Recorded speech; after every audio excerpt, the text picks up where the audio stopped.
Yeah, get it on. Got to get on. The church to get on. Mandate, get it on. Thanks for tuning in. Thanks for telling a friend. We love that about you. A lot to get into. This is our first show back after the vacation. I have some thoughts, some experiences, some stories. MaxPad's got some news. Welcome back, Adam. Yeah, so just some general, no particular order thoughts. I found myself sitting at a dinner with Aaron Shelby. That's Carol Shelby's grandson. He's keeping the name going, doing a nice job. Yeah. And then also Bill Ford of the Ford family. You know him as Bill. I know him as Bill. Well, somebody called him William Bill. Ford. Somebody called him Bill. I said Bill. I'm sitting at a table between a Ford and a Shelby, which is crazy. But then And you're a Carolla. Well, I had the conversation with my son on the ride home. Like, there's going to be a legacy. And I said to him, hypothetically, I said, you know, Aaron Shelby's, he's a banker. He has jobs and stuff. But one of his jobs is the legacy, the brand, you know, Shelby. Are they going to license stuff? Are they going to do a repop from some car company that's going to make Cobras? And do they put the Shelby name on it? They're dealing with Ford. They're going to come out, you know, Shelby Mustang.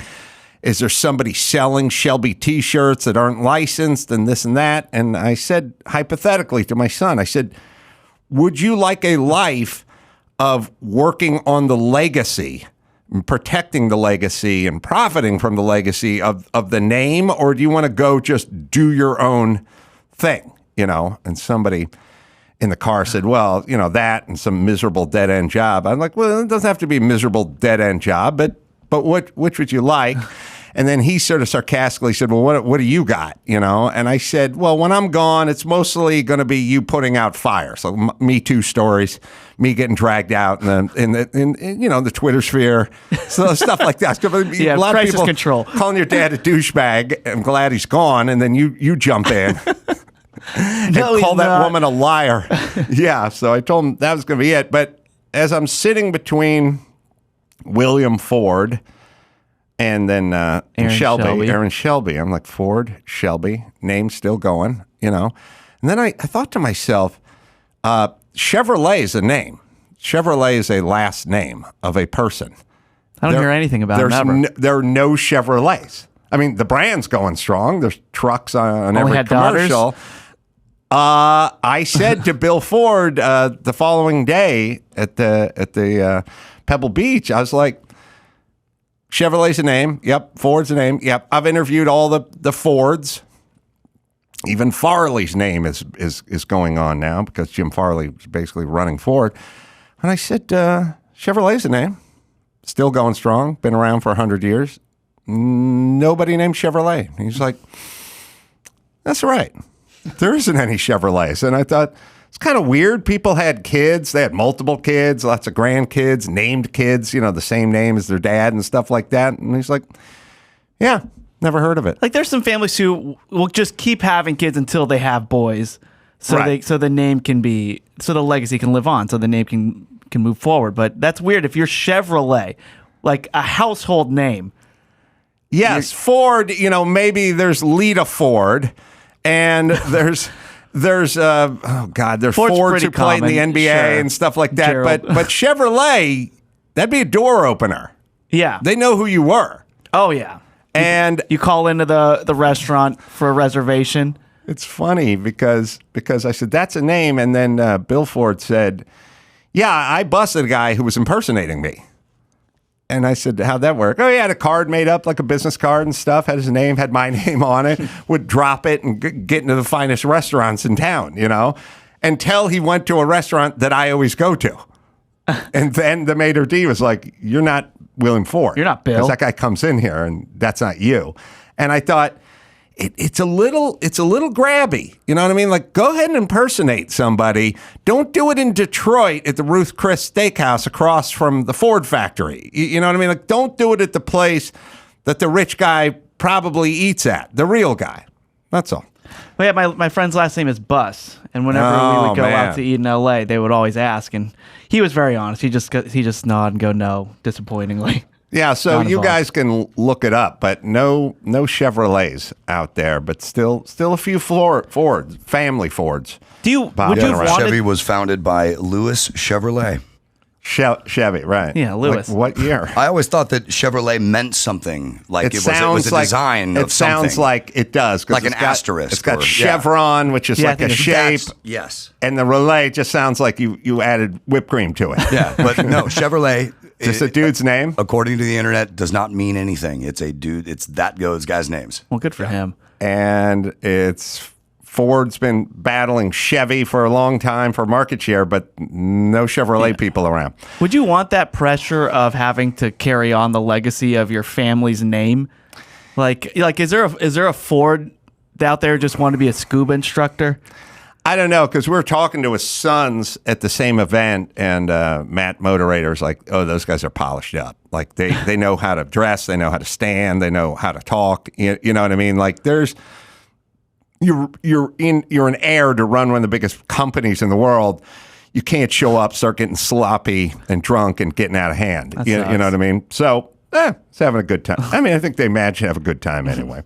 But I thought that was interesting, just sitting at a table with 8 people, and I'm sitting directly between a Shelby and a Ford. Then the best part is, oh man, first off, what can't this internet supply? We were sitting, poor Sonny, because in the past, when you went to the Airbnb and hung out all night, Dan comes by, the chef, he's making the Kobe beef, brings a truffle the size of a softball, and is making crackers with creme fraiche, truffle, and caviar on it. And I just couldn't stop popping You don't even know what to do with that. I didn't know what Get to do outta with it. here. I ate 14 of them easily. Then at some point, I'm trying to explain to Sonny, you don't know, you kids with your Oppenheimers and your good movies and stuff. We had to watch Damnation Alley and all these bad Michael Vincent movies, White Line Fever, and all these junky trucker 70s movies that don't hold up at all. And Charles is there, and he's got his little Hulu box, and he's like, oh, we'll watch Damnation Alley right now. And we just watched the whole goddamn thing. Sonny's sitting there falling asleep, can't take it anymore. Why would you ruin the taste of truffles and caviar with Damnation Alley? That's what I like. I like watching shit car-based movies from the 70s when we're there. And then Nicky Katz shows up. He's been on the show, I think. Actor. Been in many big productions, many things. He comes out every year to hang, right? Yeah, and I don't know, not a household name, but if you saw him and you'll seen all the movies he's in. But a prominent child actor. And then I start talking to Sonny about the TV show Chips and how I watched Chips when I used to babysit when I was a young guy. I love Chips. I love the opening theme. And then Nicky goes, yeah, I guest starred in an episode of Chips when I was 9. The entire episode was about him. And I was like, oh, we're going to watch the shit out of that. Charles, check right that now. down. Charles, Chips. And we just watched the entire 1-hour episode of Nicky And Katz. Sonny has fun on these trips? He claims to, although as soon as we get to the track or the Quail or Pebble, he ditches us immediately. He's I've gone. been to the Quail with him, yeah. He's just a ghost. He takes off, goes and looks at whatever he wants to look at, a lone and do wolf. whatever he... Well, it's kind of an interesting subject, the subject of, are you good on your own? Like, how are you on your own? I'm no good. I don't want to go see a movie alone. I don't want to go out to eat alone. I got to get somebody to go out to dinner with me, or I'm not going out to dinner. I'll eat in my room. He's just gone. Mm-hmm. Wherever we are, he's gone. Nice about it, comes back, meets us up a little, has lunch, and then boom, just gone again. But And you never have to worry about him either. No. And we were driving home, and so then the vacation, we runs into a little turmoil, which is I'm sitting around the house on Saturday, the Airbnb house in Pebble Beach, and I'm starting to hear all these reports that the tsunami's about to hit L.A. Hurricane Hillary. Hurricane Hillary. Major. And everyone's getting all hyped with the news. And I'm like, huh. So we got a major storm front hitting. Major. It's going to be a major It's a storm front. Category 4 hurricane barreling to Southern California. And I am First one in like 80 years. the last thing I looked at on Thursday before I drove over here to meet up with everybody is a giant gaping hole in my skylight in my condo that is in the center of the entire complex. Right under your my velvet building. couch. It is, and when I say a hole in the skylight, I mean there's a piece missing that is the size of an opening of a 5-gallon bucket. You just have open air coming in. Open air. Now you go, well, that sounds nuts. But the thing about Malibu is they don't really have insects. They don't really have flies too much. They don't really have La-di-da. mosquitoes. They don't really have anything. And they don't even have weather. It's just 75 degrees all day, every day. So I was looking at buying a dome to fix it, but I got to make sure that the edge fits the thing and they can make you a replacement dome. And I was on it. But it's Malibu and it's August. Yeah. So it's just like, well, we'll take care of this when we keep have it to take open. care of it. Yeah, literally. You think your SoFi Stadium? It's a kind of place you would leave a window open and go to bed. Like it's that, you know, if anything jealous. is not security based, like it's a hole, but it's on the roof. That's not a security thing. So I'm sitting there in Pebble Beach and they're going, oh, the tsunami bomb hurricane is going to, and I'm like, oh, shit. There's nobody in the condo. It's empty. And there's a huge gaping hole. And this storm is supposed to be Category 4 and blowing in Sunday night. That's what I'm told.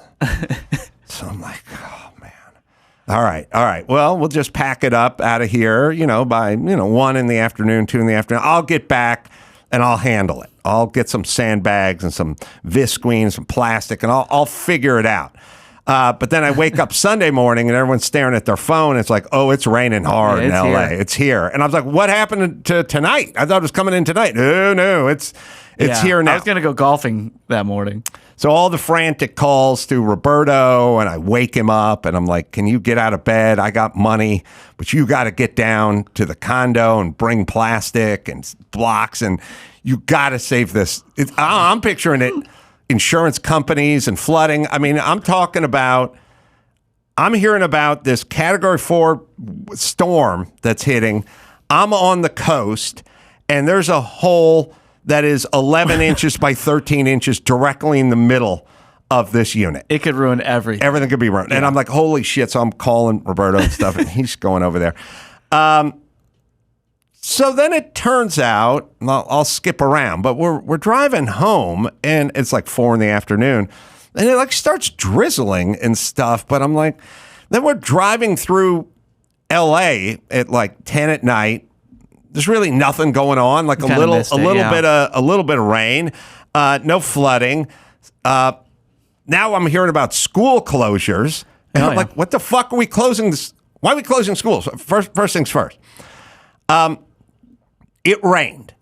That's all. That's it. It rained for half a day, is best I could tell. Well, I'll give you our point of view because we were here. Mm-hmm. So we have a Category 4 hurricane coming in. I wake up the next day. It has been reduced to a Category 1 hurricane. And then a few hours later, it has been reduced to a tropical storm. Tropical Storm Hillary. That's the new name. So it went from Hurricane Hillary to Tropical Storm Hillary. It did rain a lot. It was windy.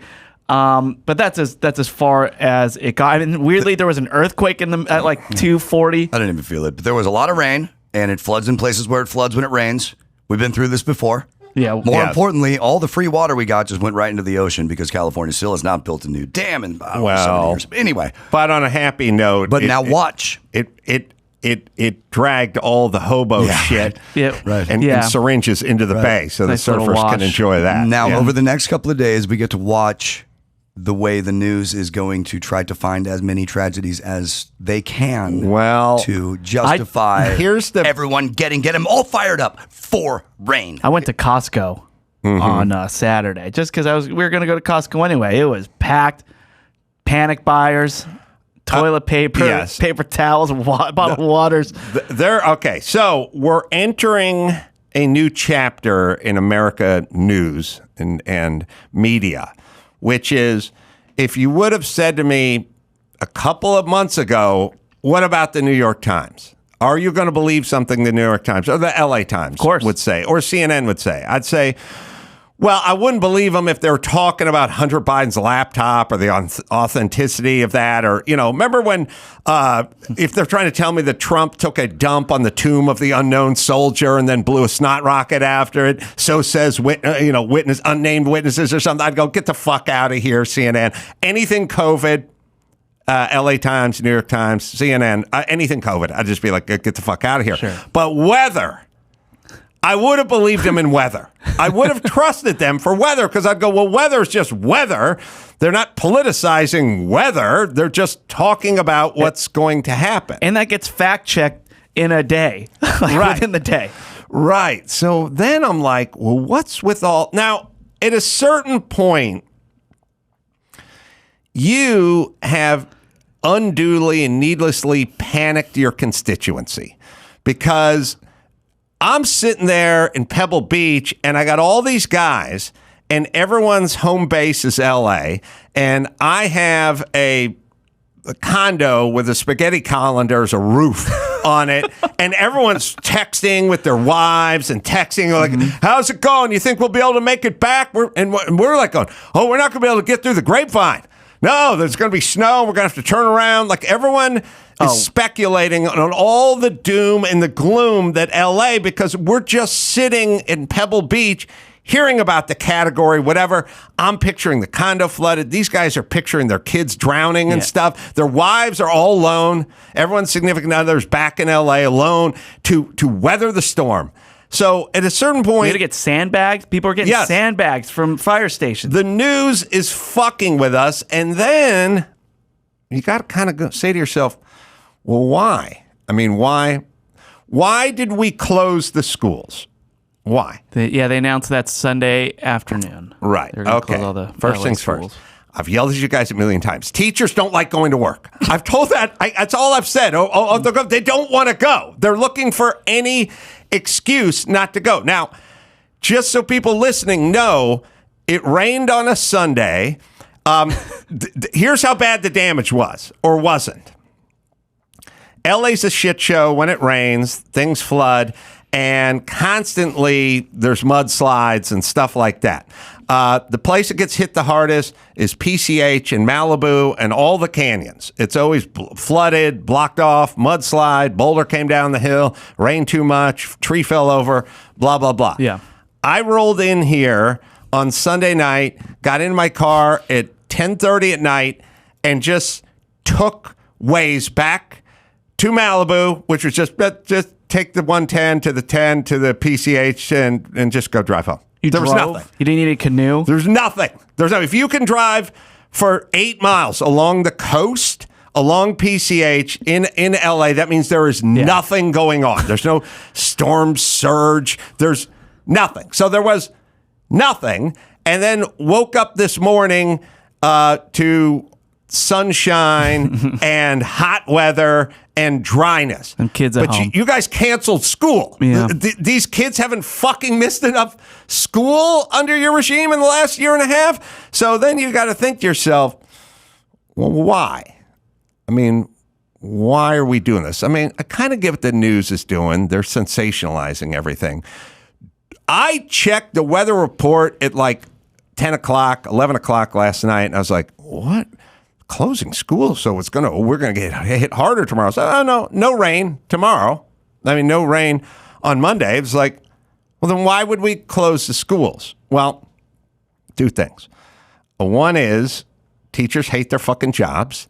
Turns out, by the way, do you think if the TSA at LAX could lobby and just stay home and get paid whenever they wanted, don't you think they'd be pushing pretty hard for a lot of those days? I do that here. Do you think every fucking mailman, everyone who worked at an Arby's, everyone who had a shit job would just go, yeah, I'd like to stay home and get paid in full? And So you get it. You understand. Arby's can't do it because there's Burger King. They have competition. You guys are mobbed up and unionized and you run everything. So you get to just make your decree and nobody's going to push back because those people are all people who count on your money and you vote for those people. But the bigger view that everyone has to keep an eye on is what we're doing now and what they're doing now. And they did the same thing with COVID. They do the same thing with everything all the time. Russian interference, blah, blah, blah. They need a calamity. A calamity works to control you because once you declare something an emergency, then guess who's in charge? The person who declared it an emergency. That's who's in charge. The governor says it's an emergency, then guess who's in charge? And he can do whatever he wants. And when anyone declares we have an emergency, then the person and the powers that declared it are now in charge because we're under the umbrella of an emergency. You're going to see more and more of this. These guys argue hard for everything climate. All climate change and all everything. Everything in LA is, we got to outlaw gas stoves by 2025. We got to outlaw gas trucks by 2033. We have to outlaw, gas-powered leaf blowers and mowers, and we got to do it all because we're having a climate emergency. Now, the way you get to a climate emergency is by shutting schools and doing other things you would do under the auspices of an emergency. You need that. So if you're going to declare white supremacy is the biggest problem this country has, and there's not enough white supremacy out there, there's no Klan marches to film or anything, then you better go find yourself some white supremacy. And then you go, well, that guy's just a preacher who just... he just protests out in front of abortion clinics. We didn't do anything. It's like, yeah, I know, but we're sending the feds over to his house. We're going to film it and we'll put it on CNN. He's white. So we can make this thing a reality. So they are going to need to take the climate and everything that happens, every forest fire, every unseasonable rainstorm, whatever it is, they're going to have to sound the alarm. And the way to do it is you need to bring receipts. And the receipts are, we had to close the schools. You didn't have to close the schools. It literally was just raining. That was all. And then it stopped. It wasn't even raining when the kids would have gone to school. And now it's bone dry out there. But you guys have declared it, A, because your lazy fucks don't want to work.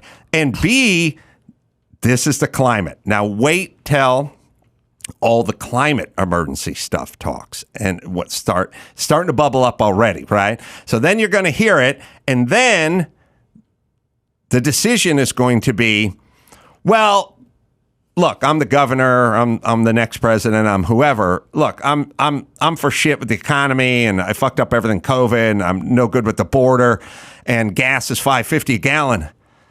But there's this climate thing coming. And it's going to wipe us all out, and I'm in charge of that. I'm the one who's going to be able to make good decisions on that. And that other guy, he's just talking about the border and the economy and GDP and gas, bringing down gas prices. We're talking about a threat to our future, and that's why I need your vote. And all the lackeys in the media are going to just suck right up to that, and that's what we're doing. So when it's like Gavin Newsom declares it's an emergency because it rained, that's what it is. Yeah. And it's just more flexing, do whatever we want. But please spare me the speech about you caring about the kids and the poor black and brown kids and how this affects them disproportionately. And, test scores are down. Woe is me. What are we going to do? You don't give two fucks about those kids. And God damn it, haven't they missed enough? Literally, school started on... I was going to say Monday, probably Tuesday. Sonny didn't go. Yeah, Sonny's with me in Pebble Beach. My point is we didn't make it through the first week of reopening schools without you assholes shutting a school down needlessly, utterly needlessly. And what I'm saying is up the street, there's a Home Depot. Is it closed today? No, people got up, got in their car, went to fucking work, went to Home Depot. And then other people went in there and bought shit. What's so different about your school? What's going on at the school that's so different? Are you guys not able to buy lunch today because the Kookaroo is closed? Like, what's closed? Nothing's closed. Just the schools. Some restaurants. Just what closed. you guys did. Yeah. Fucking idiots. Sorry. As far as the news trying to justify this, I just want to point out that right now at this moment, the Los Angeles Times has as their pinned tweet on Twitter, more flooding is expected tonight as Hillary moves across California. Here's the latest. Posted 14 hours ago. Still up there. Because there's no rain. What are we talking about now? It's hot. Got a little rain. It's hot outside. Yeah. So there's that. Yeah. So you're it's kind of like Newsom or these officials. They're padding their stats, right? So like in basketball, you try to get a triple double every game, but your team just loses the game anyway. But you force a few rebounds, maybe miss a shot on purpose to get that rebound. Yes, whatever. And then at the end of the day, you can say, "Oh, I lead the league in triple doubles." What are you talking about? But your team's one of the last place teams. Get ready for the climate and the alarmists with the climate to hit hard. Early and often. It's going to start now, and they're going to beat the shit out of us about climate up until after the next election, and then they'll not be into it. They want mail-in ballots. Yeah. So they evacuated Catalina.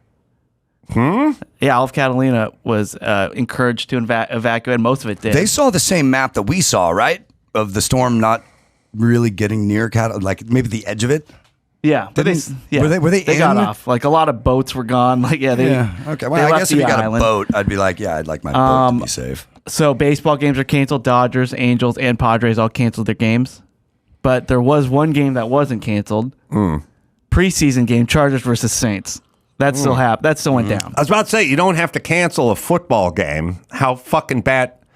You don't have to cancel football on the day of the storm, but you have to cancel school the following day when it's not raining. I know. So it's telling. Like, the NFL isn't going to cancel their game. And by the way, they're playing the Saints, a team that was traumatized by a hurricane. That's right. Yeah. It's a good point. Yeah. Wow. All right. And Disneyland closed. They're like, we're going to close 2 hours earlier today.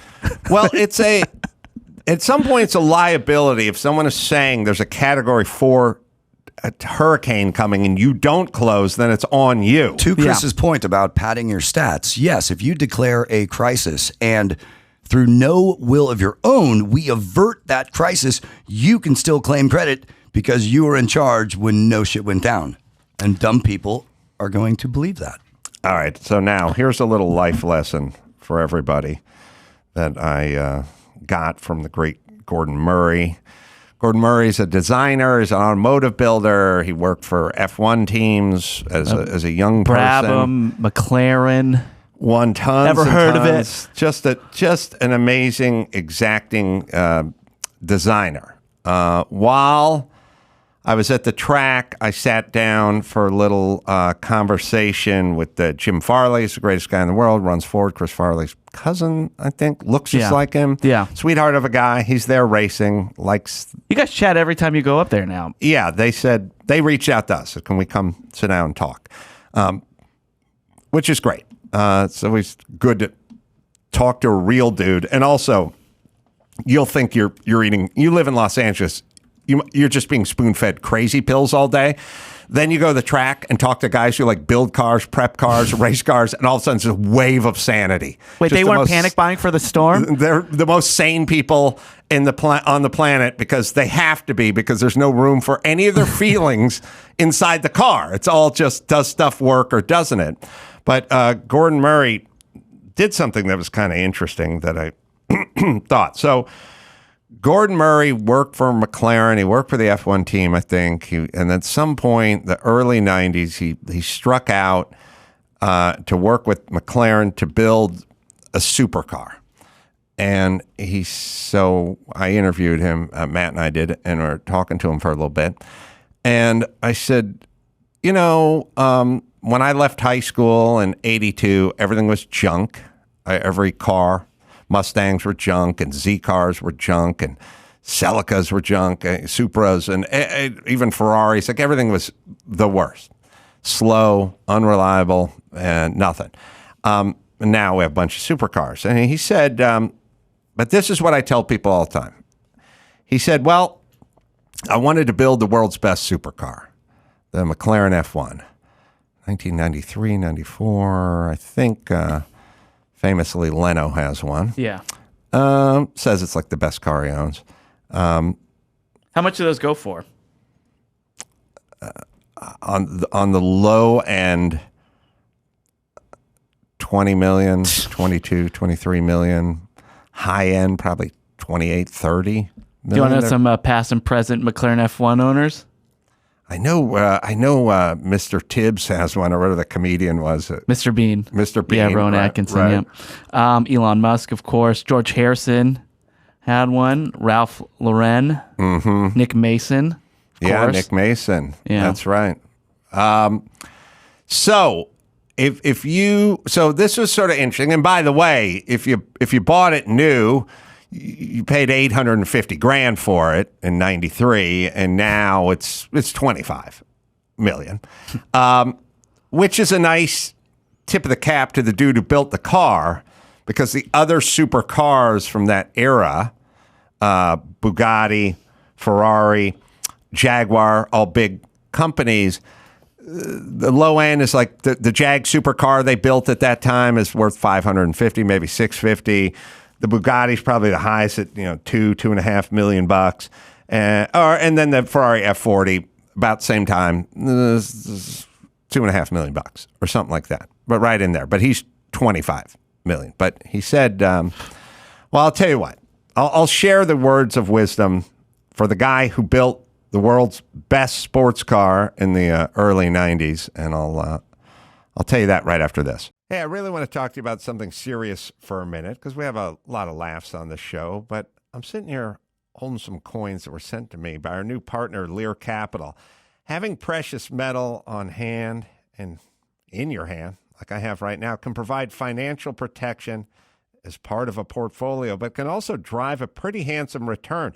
If you invested in gold in 2000, you'd be looking at a near 400% return.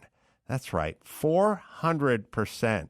Now, I'm not saying sell everything and buy gold, but I am saying you should connect with Lear Capital and at the very least, get a free investment guide. Everybody worries about wealth protection, and I see precious metals as an easy way to feel protected, especially in this world. So do me a favor. Give them a call, 800-498-6450. Mention my name and ask for the free investment guide. Educate yourself and learn more about diversifying or even beginning a portfolio. That's 800-498-6450 and mention my name and get that free investment guide from my good friends at Lear Capital. Well, it's our old friend Land's End. Don't just slap a logo on a generic T-shirt. Try Land's End Business. Made-to-order uniforms that become part of your brand. Yes, think about all the iconic brands and how you can identify them. It's like your favorite team. Since 1993, thousands of businesses have counted on Land's End Business to outfit employees. Whether you're a carpet cleaner, moving company, or pizza shop, they have you covered. No more fidgeting in an itchy work shirt. Premium fabric and fit. Keep employees comfortable and happy. Email, chat, and phone customer support, so they're always there for you. Even set up an online store where your employees can order items they need without worrying about inventory. So look the part with Land's End, right, Dawson? See why thousands of companies count on Land's End Business. Go to business.landsend.com/Adam and use promo code Adam for 20% off. That's business.landsend.com/Adam. Promo code Adam for 20% off.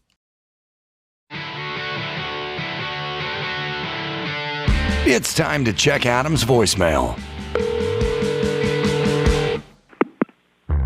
Ace Man, Matt from Phoenix. Went to the movies the other day. Big reclining chair theater. Dropped my key fob under the chair. Got down on my hands and knees in the dark. Felt around for 6-month-old popcorn, candy wrappers, possibly condoms. Found my fob. Never washed my hands. Get it on. You can leave us a message at 888-634-1744. The sweatpants, full reclining seats, and key fob is going to lead to a lot of heartache. People go to theaters, put the key fob in their sweatpant pocket, go full recline, turn the lights off. Oh, yeah. Hopefully hear it hit the ground. They may not find out till they get in the parking lot. And then recline, put their legs up, fob out, down, and no visible way to find anything because it's pitch black in there and it's covered the worst goo in the world. I dropped a cell phone in there years ago when I was watching the Black Panther. I went under there. Oh, a treasure trove. Full Starburst. Milk duds, everything, like in the box. I used to complain that cars needed a seat gutter. The amount of times I drop shit in between the transmission hump and the side of the bolstering on the seat and couldn't get my hand down there. I just used to joke all the time that all cars need a seat gutter. So anything that falls out of your pocket just goes down a flume and ends up in a little hopper in the trunk. Yeah. But this is bound to happen. So Gordon Murray, he says to me, he says, well, what I did, it's an English guy, South African, English, Irish, whatever. He's like, I think Scottish born, but grew up in South Africa. Older guy with the mustache, very precise. Got a new supercar coming out now. Like a T33 and a T50 anyway, $1 gajillion. But anyway, you got to have one powerful person who's into precision with a vision at the front of this project. Literally saying, I don't want this thing to come in at more than 2,000 kilos or whatever he said. He wanted to weigh 2,200 pounds or whatever it was. Okay. And he's like, and for that reason, I got to talk to the guy who builds the radio for the car because I can't have it weighing more than 8 ounces. I need a lightweight radio because I need this whole car to come in at under, this amount and everything. The F1, by the way, the driver sits in the middle like a go-kart. Yeah. It's a single-seater, right? Or is it? 3 seats. Oh, 3 seats. Oh, you got... Your passengers sit behind, about halfway behind your thigh with 2 smaller seats on the right and the left side Literal of the driver's side bitches. seat. So he said, he said, I went out, before I did anything, I said, I got to get the Jag supercar from the 90s, 90, 91, 89, 90. I get the Jag supercar, I got to get the Bugatti supercar, and I have to get the Ferrari F-150 and F40. Sorry, I have to get the Ferrari 40, I said F40. And that's all the big manufacturers. That's all our competition. And I need to drive those cars for a little while. And then... Smart. I need to write down everything I don't like about these cars. Not rip off good ideas, but drill down on bad ideas. Find their holes so you can fill them. He's like, on the Bugatti, the pedal position's all in the wrong place. Like you sit here and the pedals are over to the right too far, whatever. That happens with race cars and supercars sometimes. Like the pedals aren't. So maybe that gave him the idea to put the pedals in the middle and put the driving position in the middle. I don't know. He said, I drove it. I wrote down everything I didn't like about it, and I made sure I addressed all that when I built my supercar. And I've been saying for years, and I always do it as it pertains to my own family, stop being inspired. Start finding fuck-ups and learning from their mistakes. Everyone's always talking about being inspired all the time. I'm like, go find your family members that aren't doing well and don't do what they did. That's how you do it. That's how all these people are like, oh, my dad was bad, so I'm a bad dad. Like, well, why didn't you study your dad and what he did and what you didn't like, and then don't do it to your kid? Your whole life is a test drive of all these other cars. Right, it's a test drive of everyone who you encounter, especially for prolonged periods of time. So just do that. All right, so that was a interesting conversation we had with the great Gordon Murray. You've got some news to get into before God comes in, right? Yeah, I do. You want to jump in? Yeah, I think we'll do that, and then we'll get Gad Saad or God Saad. All right. Well, I'll bring this up. This happened last week with a little bit of an update, but we haven't talked about it yet. So Sage Steele, the ESPN reporter, or I guess former ESPN reporter. First off, she successfully settled her case with ESPN and Disney and then left, right? She said, quote, I decided to leave so I can exercise my First Amendment rights more freely. Remember, she's the one who was talking to Jay Cutler about the vaccine and how she thought it was weird that she was being forced to take it and she didn't like it. Well, now, so she was... fuck ESPN, by the way. You can't just fire people for their thoughts and opinions. Yeah, and I think that's starting to come out now. What a weird, ugly time we're living in, scaring the shit out of everyone for having an interview, giving an opinion. So yeah, good. ESPN, you fuck right off. Yeah. So she was just on Megyn Kelly's show, and she told a story about being on The View in 2014 and an encounter she had with Barbar Walters in the green room. So I'll let her tell the story. It was right after that segment with the Obama segment, and went in the back. And so it was Barbara, Whoopi, and myself in the dark green room off to the side. I was probably about 4 feet from the wall and the trash can, and Barbara was standing over here in front of me. And she just started to back up towards me and looked at me and got close and elbowed me and then pushed me back into the wall in the trash can. I was like, what did this just do to me? Like, this 140-year-old woman just tried to like tackle me. What is happening right now? And some of the producers saw it. Whoopi saw it. And Whoopi was like, come here. And she was great. And she pulled me aside in her little area. And she's like, don't you let her do it. And I'm like, am I in a movie right now? A legend, one of the legends in this industry just tried to beat me up. Yeah. Was she talking shit about the Obamas or something? Unclear, but it's just, by the way, Barbar Walters created, produced, and co-hosted The View for 17 seasons. That was the last year she was on. So a representative for Barbar Walters, who is maybe what Sonny's future job is going to be, responded saying, quote, I find this impossible to believe and uncharacteristic of Barbara. It seems a little far-fetched. Yeah.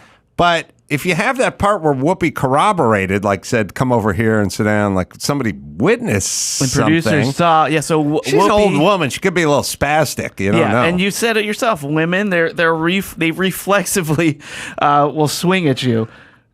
Women will get physical much faster than guys get physical with you, because when guys get physical, it's now on, and there could be a lot of damage. So they don't cross the line as fast as women, is my take. And they're mean. Women are meaner than men.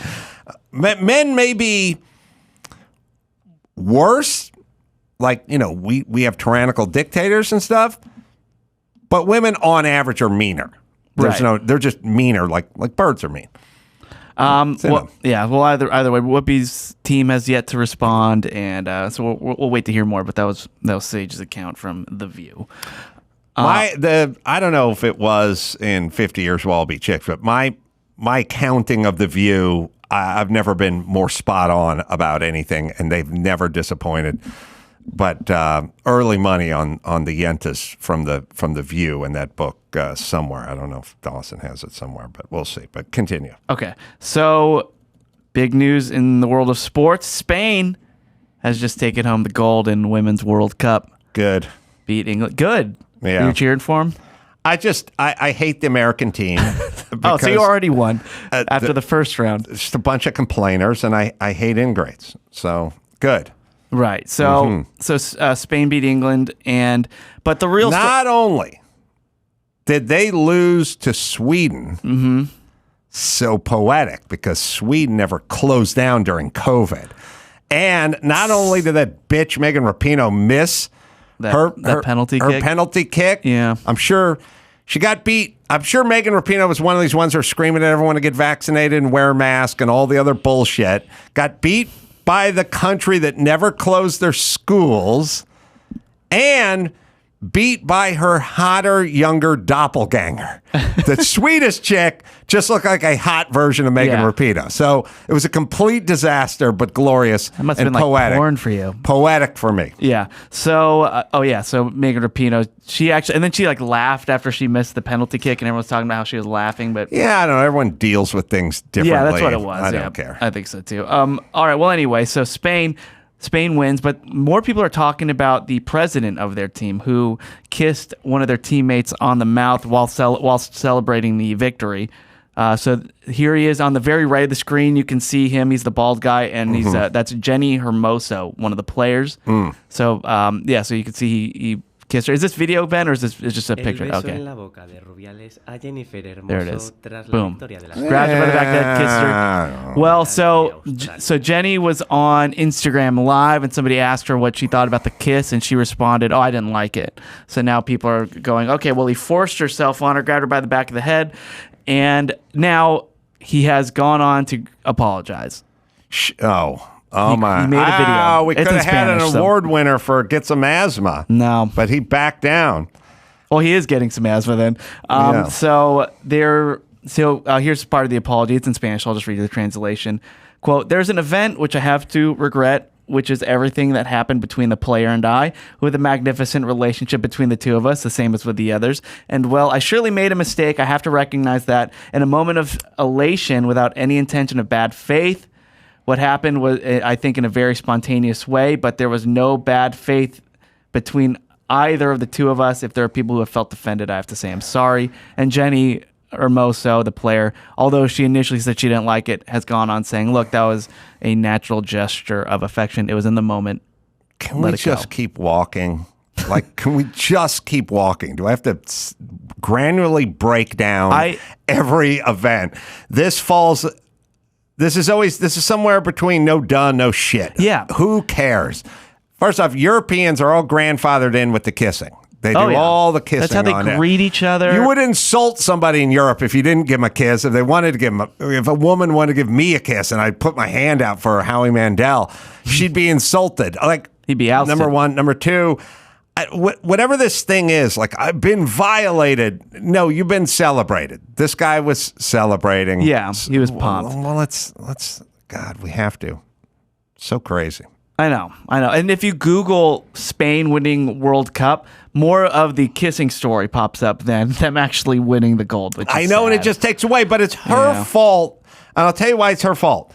Because everyone has to defuse all the zero burgers from Jump Street. When you get interviewed, like, how'd that feel? Oh, I didn't like, just go, it was no big deal. Maybe I had a couple glasses of wine, but we were there to celebrate. I get it. Like, just boom. Immediate diffusion. Just moving on. Yeah. I agree. Well, anyway, congratulations to Spain. All right. So Queen is in the news. Oh, yeah. What are your thoughts on Queen? I never hear you really talk about them. And you like good music. Queen has some good songs, and then Queen has some sort of bad songs that I'm forced to hear more than their good songs. Yeah. Like another one, Rides the Bus, and like We Are the Champions and stuff, where they're kind of good. Like, Bites the Dust. No, sorry, the other one, Bites the Dust. I'm thinking of that Weird Al version. Weird Al version. Because I was yelling in the car about what a hack that guy is. But so I got on it. But look, I never have to hear We Are the Champions ever again, and I never have to hear another one, Bites the Dust. What are some songs you like? I'd have to take a look. You'd have to scroll them past me. But I like some, Bohemian Rhapsody. Okay.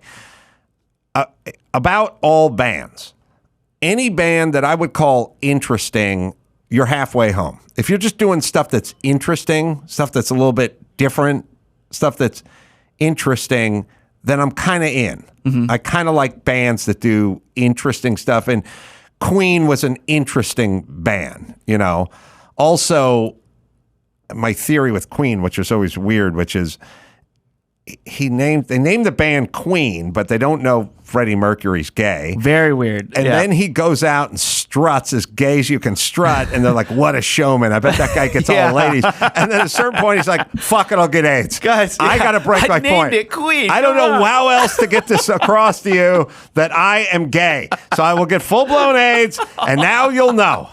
But I didn't want to have to do it, so I named the band Queen. Yeah. But none of you would listen. So that's my Queen theory.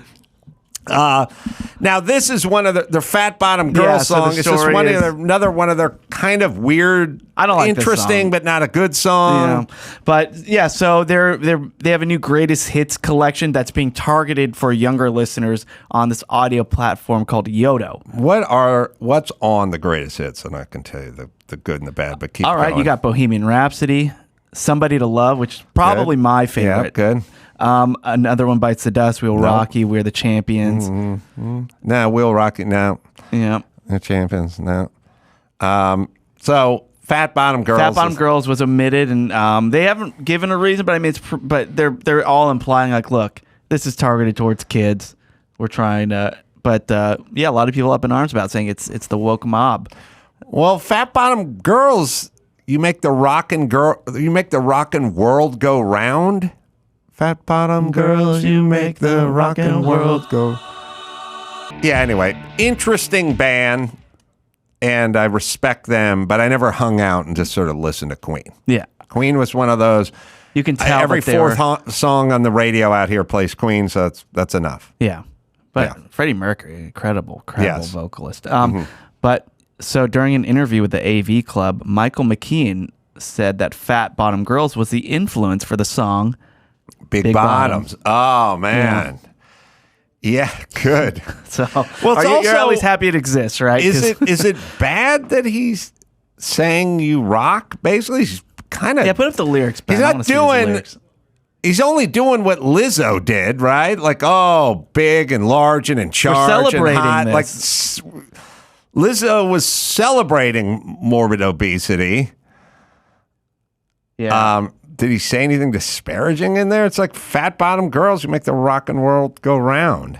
Yeah. But what also, I mean, wasn't Sir Mix-a-Lot doing the exact same thing? Yes, Sir Mix-a-Lot. Yes. All right. So yeah, I don't know, but they're people are attributing this to cancel culture, but who knows? I mean, the song's not great, so I don't care. I don't care either. Yeah, keep it off the best of. It shouldn't have been a contender for the best of. Yeah. You got that chapter? We don't need to hear it again. No. Do you have the View? Yeah, this is from In 50 Years We'll All Be Chicks. You're about 38 years on top of that. I know I'm a guy, so I'm supposed to hate The View. But I don't hate The View because I have a dick. I hate The View because I have a brain. The View is going on what feels like its 35th season. It has numerous Emmy nominations and even an Emmy win. And it's a disjointed, scattered piece of shit that's hosted by some of the least compelling, most untalented people that have graced a television set. If this show consisted of five guys sitting around talking over each other with the occasional hackneyed joke awkwardly shoehorned into the meaningless conversation, it would have been yanked off the air years ago. You see, at 10 in the morning, all the smart people are at work. And that leaves The View's audience. Barbar Walters is about as interesting and funny as the one old teacher you had in junior high. I know everyone treats her like some kind of national treasure, but she's clearly past her prime. And no one at the show would dare utter a word. It's about the same relationship Saddam Hussein shared with his coworkers. When she finally decides to hang up her dentures and call it a career, there will be a silent celebration akin to what the guards did after the Wicked Witch got a bucket of water tossed on her. On her last show, the lavalier mics will be recording a lot of "We'll miss you, we'll stay in touch, and we don't know how we'll carry on without you." But the internal monologues will skew a little more toward "Have fun on the Greyhound bus to hell, bitch." Sherry Shepherd is dumb. She reads one book and it's the Bible. She's not ha-ha funny. She's more, we need a fat chick who's not funny. Elizabeth Hasselbeck gets a pass. She's already being punished on a daily basis. Could you imagine your lot in life was to be wedged between Barbar Walters and Sherry Shepherd? She's the lunch meat between a stale piece of sourdough and the dumbest slab of pumpernickel to ever hit the day-old bin at the bakery. Whoopi Goldberg. What happened to the unstoppable force of comedy that had us doubled over with spun gold such as Burglar, Jumping Jack Flash, and Eddie? An Emmy for The View and an Oscar for Ghost. She deserves those about as much as Elvis deserved his black belt in Taekwondo. Joy Behar. She's the funny one. That's like saying Marwan al-Shehi was one of the funniest of the 9/11 hijackers. All right, we get it. I don't like The View. But They suck, right? I mean, there's no way you couldn't present that show to intelligent people. You just couldn't do it. There'd be no audience. But they've done 37 years and have 5,000 Emmys. Jesus Christ! But is it lack of competition too? I mean, I don't know. They're like, and they're frequently cited too. Like, hey, did you hear what the ladies from The View had to say about whatever they're wrong about this week? For me, what really made me hate The View is that woman who had a salon, I think in Texas, and was complying with all the COVID stuff, but she wanted to keep her salon open. She was a single mom and a small business owner. Yeah, I remember. And they wanted to shut her down, and all the ladies from The View turned on her. The ladies from The View turned on the lady small business owner while they worked remotely and got their multi-million-dollar paychecks. They wanted her and all the poor women who work for her shut down and out of business. And I'm like, fuck that. That if you can't muster, and I know you're all brainwashed with COVID. I know you've all been lied to, and you're all team whoever's pitching for COVID. But if you can't find a little decency for this woman, then fuck you. Pitching for COVID, Barbara Ferrer threw out the first pitch of the latest Dodger game. No way. Yeah. No, find that. Had to be underhand. All right. Hollow ball. Yeah. Gad Saad is out there. Yes. And he's got a lot of thoughts about happiness. I could probably use it today. I've heard him interviewed many times. I've interviewed him before, but he's a real world-class thinker. And thank God, some of those men and women are out there. So we'll take a quick break. We'll talk to him right after this. Well, it's our old friend, Land's End. Don't just slap a logo on a generic T-shirt. Try Land's End Business. Made-to-order uniforms to become part of your brand. Yes, think about all the iconic brands and how you can identify them. It's like your favorite team. Since 1993, thousands of businesses have counted on Land's End Business to outfit employees. Whether you're a carpet cleaner, moving company, or pizza shop, they have you covered. No more fidgeting in an itchy work shirt. Premium fabric and fit. Keep employees comfortable and happy. Email, chat, and phone customer support, so they're always there for you. Even set up an online store where your employees can order items they need without worrying about inventory. So look the part with Land's End, right, Dawson? See why thousands of companies count on Land's End Business. Go to business.landsend.com/Adam and use promo code Adam for 20% off. That's business.landsend.com/Adam. Promo code Adam for 20% off. Tommy John, dog days of summer are here, and, well, it's pushing triple digits out there. Ice Cube's going to start melting in those shorts, people. That's why you need Tommy John. When you wear Tommy John, you're so much more comfortable. You do everything better. Dozens of comfort innovations. Breathable, lightweight, moisture-wicking fabric with 4 times the stretch of competing brands can keep you up to 7 degrees cooler than your old cotton brand can. Over 20 million pairs sold and thousands of 5-star reviews. Tommy John doesn't have customers. They have fanatics, and that's why I'm wearing them right now and never leave town and never leave the house without them. It's the best pair you'll ever wear, or it's free. Guarantee it's Tommy John, right, Dawson? Get 25% off your first order right now at TommyJohn.com/Adam. 20% off at TommyJohn.com/Adam. TommyJohn.com/Adam. See site for details. Well, Gad Saad is here. He's got a book out, The Sad Truth About Happiness, 8 Secrets for Leading the Good Life. It is out wherever you get finer books. The podcast, The Sad Truth, with Dr. Saad or Sad, or, you get the play. Good to see you. How you doing, Adam? I'm doing well. I always enjoy talking to you. Likewise. I don't know if guys like you and Jordan Peterson and these sort of minds have been created because of the times we're living in, but it is a nice byproduct of all the horrible ideas and all the insanity that it has forced people sort of out of their cubicle at the college and out onto the lecture circuit to try to weave a little more sanity into our society. And we're both Canadians. What's in the water in Canada that we can produce such guys? Well, I think you might be making my point because Canada's clamping down harder than even California. I mean, tell me what you think of this, but I've always said, like, California is going to be where Canada is in about 6 years if we don't knock it off, because that's where we're going. Yeah, so the I don't know if you've heard the expression, when the U.S. sneezes, Canada catches a cold. When it comes to wokeness, though, I think we are the Olympic champions. I mean, Sweden and Europe could hold that mantle for a while, but I think Canada is definitely top in the woke meter. Yeah, and the way they reacted during COVID was militaristic. I mean, that was insane. So in Quebec, so I live in Montreal, Quebec, Canada, and late into COVID, we had a 8 p.m. curfew, whereby you weren't allowed to walk out, even to walk your dog. Now, the populace got upset at that, and so they rescinded it. But just think about the mindset that if you live in a residential neighborhood, it's the middle of winter, your dog has diarrhea, what would be the science that would suggest that you can't go out to allow your dog to be relieved when there's nobody within 500 meters from you? But that's the kind of insanity we faced.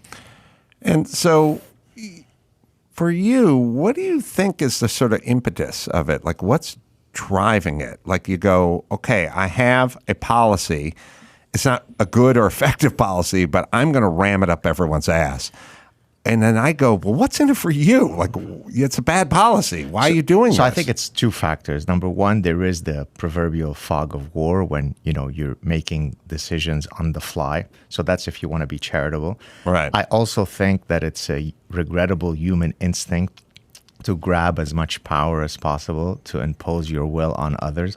It's part of the orgiastic dark heart of human nature. And so when given an opportunity to impose my will on others, I'm surely going to take it. So I think it's a bit of both. It's a bit of fog of war and a bit of willful, power. Yeah, I was talking to Dr. Drew about this the other day, and we're just sort of examining COVID, not through the lens of a doctor or a virologist, but sort of humanity. Like, what did it do? And I said, well, it basically let everyone be the worst version of themselves. Exactly. It just unleashed all the narcissism and all the tribalism and all the stuff that we try to tamp down, all the stuff you try to teach your kids not to do. We just pulled the ripcord on it and found out that these were middle-aged adults could act in such a way that you'd never imagined. And I'm not sure. Do you know who Jay Bhattacharya is? Sure. Yeah. So he's become a good friend. He was actually one of the blurbers for my current book. And when I went to give a talk at Stanford this past November, I got to chat with him and so on. And I mean, to think about what he went through as an accomplished, Stanford professor, both as an economist and as a physician, because he was arguing, hey, wait, let's think about some of these policies. He was getting death threats. He was receiving calls to get fired.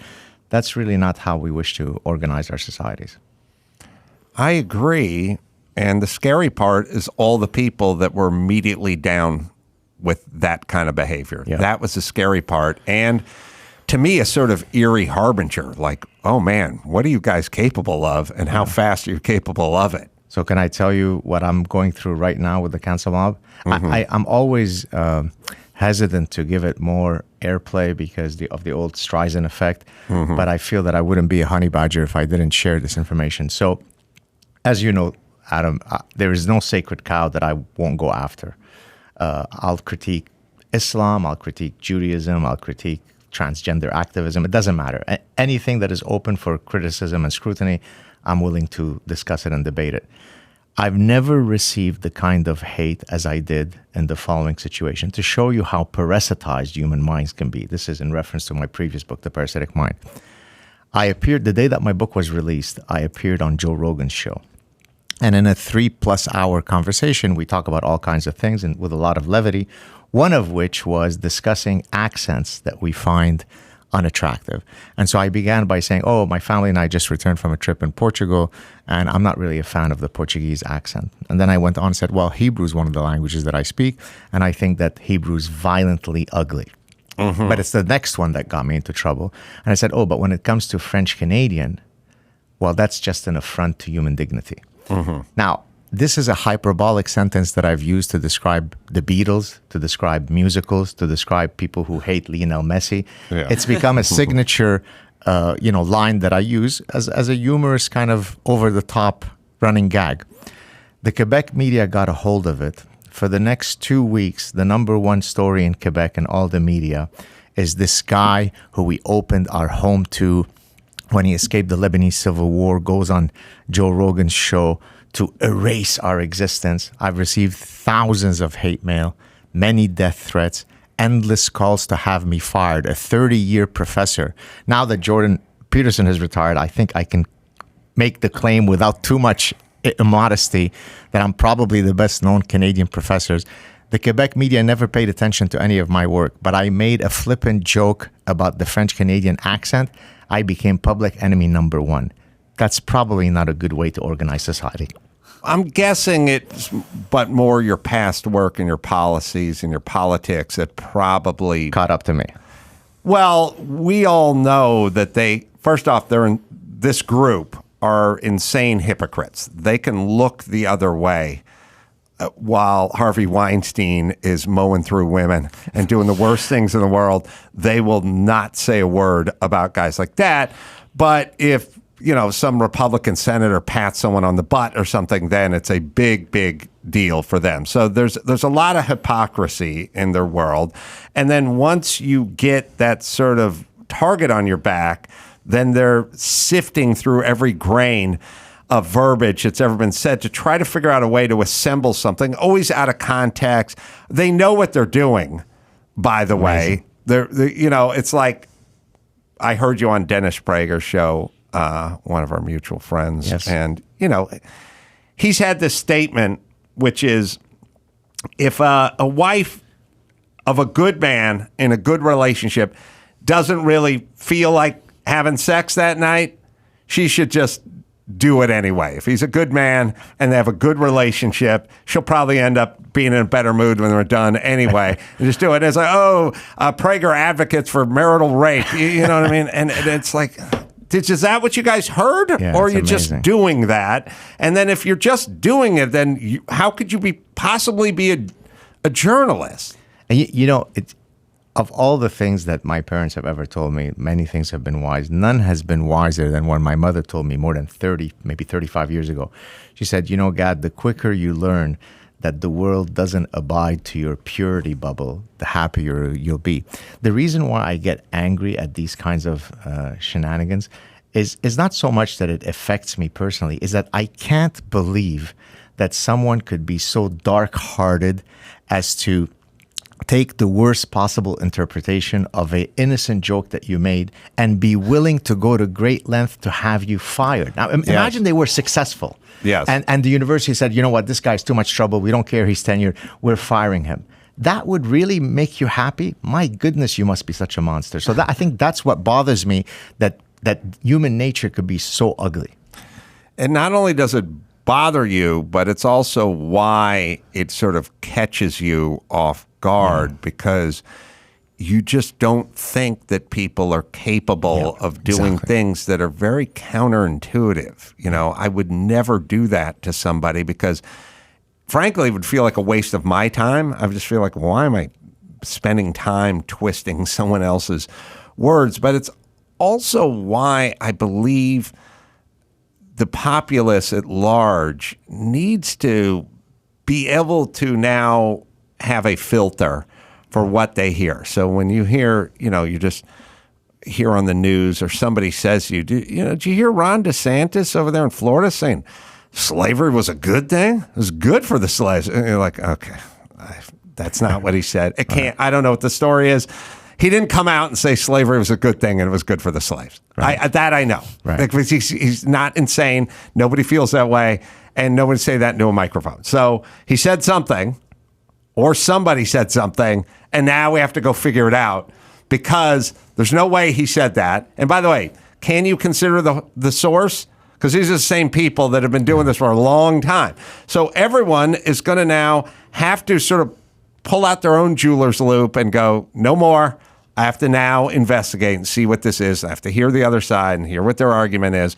And it's a little sad that more people don't even understand that. What bugs me, frankly, in what I just went through is seeing the lack of response in my defense, right? So I know a lot of people who have very large platforms, who are supposed good friends of mine. Now, I go out of my way whenever I see an injustice, and certainly to a friend.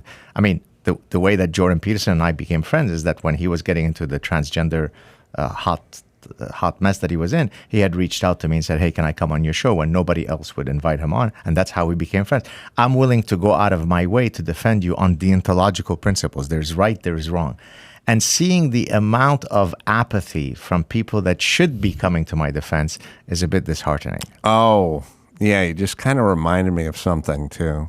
Everything reminds me of something. But you're so right. It's sadder, pardon the pun, sort of, than those who are doing the horrible journalism. I expect who are this from just them. hacks that are just politically opposed and they're attacking you.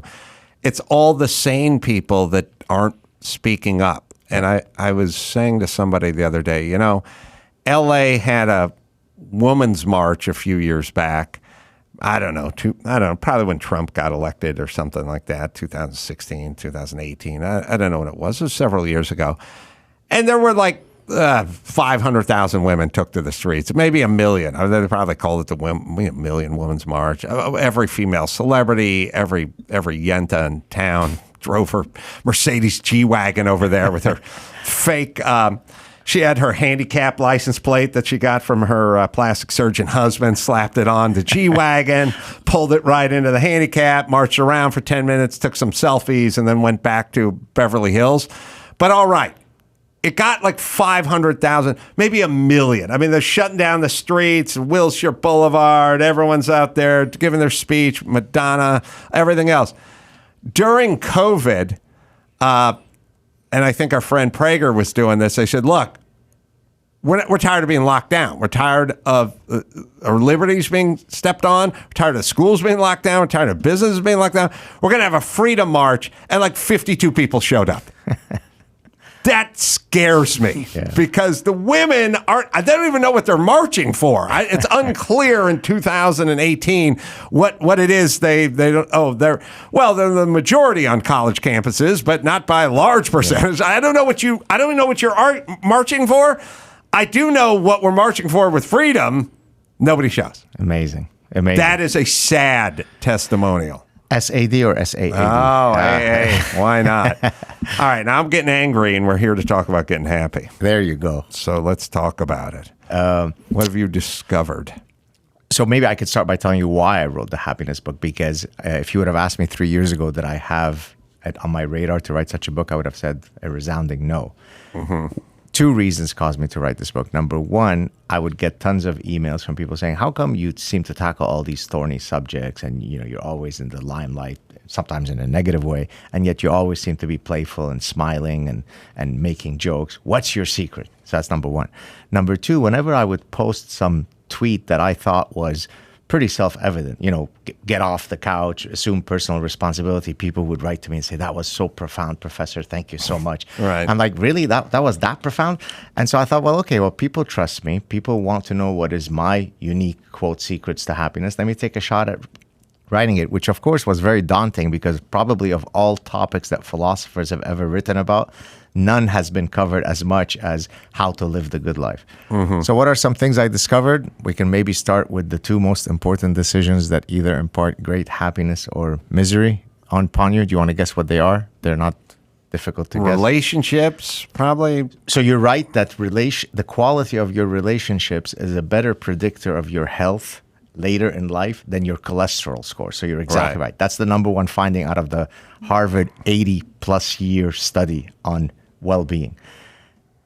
Who you choose to marry and which profession you have are the 2 most direct pathways either to a lot of happiness or a lot of misery. Now, of course, there is no guaranteed prescription that you're going to make the right decision, but certainly from the research that I've looked at, there are some algorithms that I can use. So let's talk about mate choice first. In evolutionary psychology, which is my main area of research, there are 2 opposing maxims. There's the opposites attract maxim or the birds of a feather flock together maxim. Mm-hmm. And it turns out that for long-term success of a marriage, it's overwhelmingly the birds of a feather flock together that is operative. Yes. Now, flocking on which feathers? Shared values, shared mindsets, shared belief systems. Opposites attract work well for a short-term dalliance, right? I may be sexually introverted and shy. You may be the opposite. You bring me out of my shell. That causes a nice cocktail. The opposite attract thing I never really got. Right. But I also, when people go, oh, he just wants to marry his mother, I almost vomit when I hear that. I'm like, are you kidding me? No. Like, that's another weird adage that I don't. That's a Freudian thing, right? I guess, but I don't subscribe to that one either. Well, you're right. When it comes to jobs, two things again that are really important to the extent that you can instantiate them. Number one, something that allows you to instantiate your creative impulse. So you could be a chef or a stand-up comic or a professor, an author, or an architect. All of these professions, while very different, are immersed in the creative process. All other things equal, that's going to grant you purpose and meaning because you're creating something anew. I open my laptop until I start typing, there is not a thing in my Word document. And then 12 months later, there's a book ready to be consumed. That's really a magical process. The second thing that's really important when you're choosing your job, again, to the extent that you can make those choices, is something that grants you temporal freedom. So I work very, very hard every day, but I'm a vagabond. Now I can go to a coffee shop and work for 4 hours on my next book idea, and then I could come and hang out with Adam Carolla. Then I can go to the beach for a few hours. Then I could come back and work.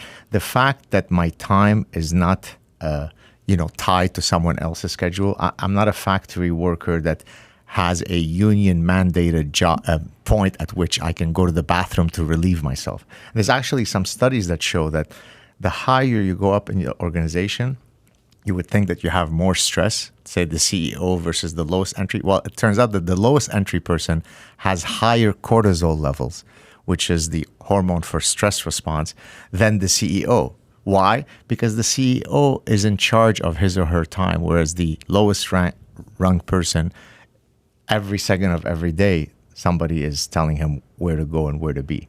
So if you can instantiate your creative impulse and have temporal freedom, you're well on your way to being occupationally happy. So that would be one chapter. One of my earliest thoughts when I was working as a carpenter, even though I wasn't really a carpenter, I was a sort of a laborer who was trying to learn, to be an apprentice. My earliest thoughts were, everyone I grew up with, they were getting, $8 an hour, $9 an hour working manual labor. And then there's a lot of discussion about how to get to $15 an hour. And then if we could get to $15 an hour, what a huge difference that would make and how much happier, we'd be at $15 an hour. And I'm very early thought I had when I was about 21, 22, just sort of sitting in my apartment thinking of how to get to $15 an hour. I thought, even if you get to $50 an hour, which sounded unbelievable, right. You still have to be here. It's still all about how much time you're getting $50 an hour. So you can't just stay here for 3 hours a day and go home. You have to stay here 8 hours a day. Otherwise, it's like you're back making $15 or $9 an hour, And I thought it's flawed, even if it's $15 an hour or $50 an hour, $100 an hour. It's a flawed thought to be selling off parts of your life. Exactly. And I thought, got to figure out some kind of job where you get paid for your ideas or your art or what you create versus how many hours you've logged at a place. You got it. And even if that hourly number's exquisitely high, the theory's still the same. And you probably need to start thinking about other things. Exactly. And to that point, a flight attendant or a pilot would be the exact opposite of temporal freedom, right? Because once you enter that metal tube, the next 6 hours, your fate is sealed. You exactly know that there is nowhere I can be other than on that flight. The job might still be fun. It might still be rewarding, but I certainly don't have the temporal freedom. And so my wife often jokes with me whenever she sees me stressed. She goes, "Oh, how many meetings do you have this week?" Because to justify your stress. If I have 2 or 3 meetings a week, my head explodes. Why? Because the mere fact of being accountable to someone else's schedule is a form of scheduling asphyxia. And so, if you can have something that allows you to be creative and you can vagabond around, you've won the occupational lottery.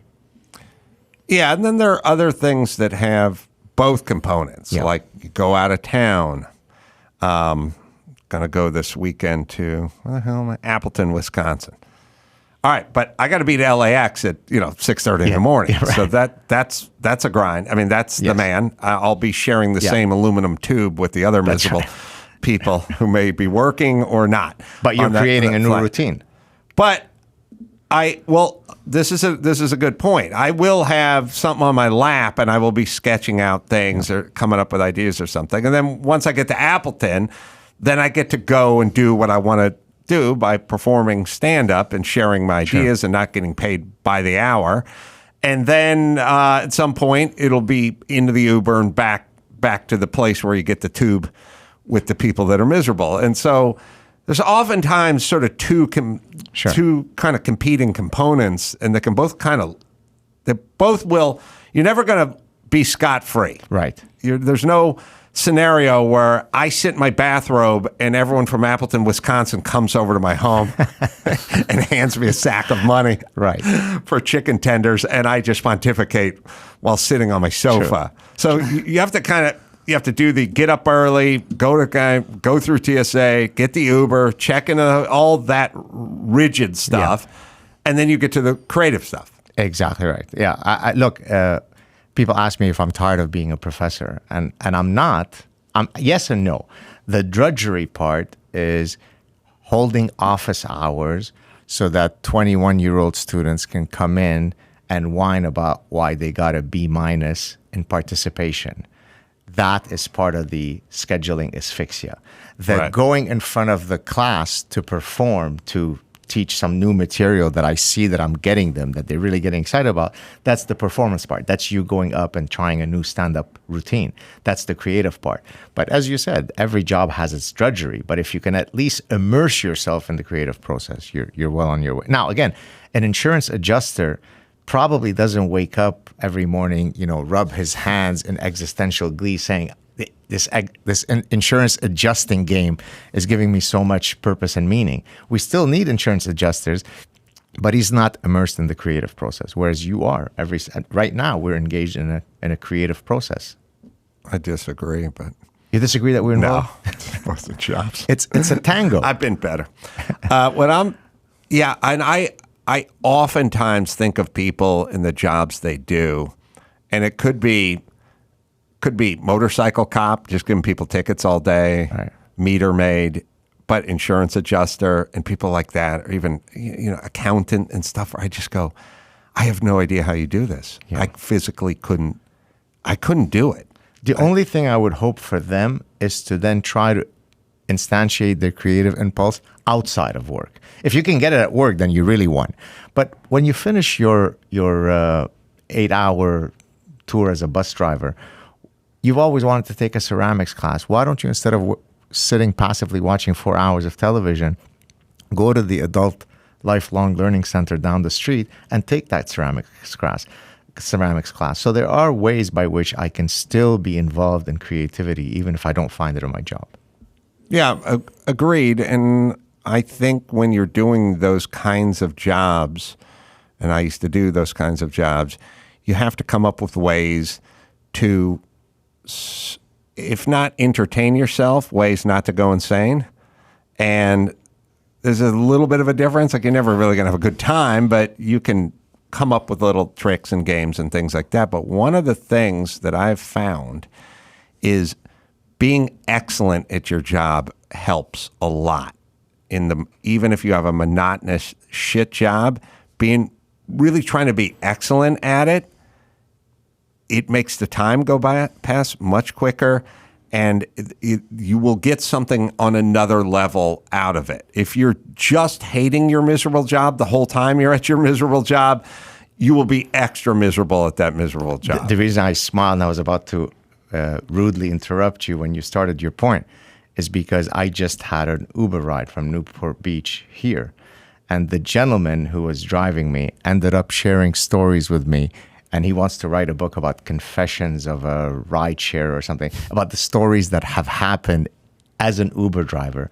And his mindset is exactly in line with what you're saying, which is, look, I've got an opportunity every time that someone new comes into my ride to get to know that person in a sense, to explore them, to get to, they might have interesting stories. So you saw his open, inquisitive nature, whereas I've gotten into other Ubers where the person is very professional. Hello, sir, where are you going? And then it's complete death quiet. And it's the same job. They're both taking me from A to B, but one is greatly enriching the experience, whereas the other one is not. And so to your point, you're exactly right.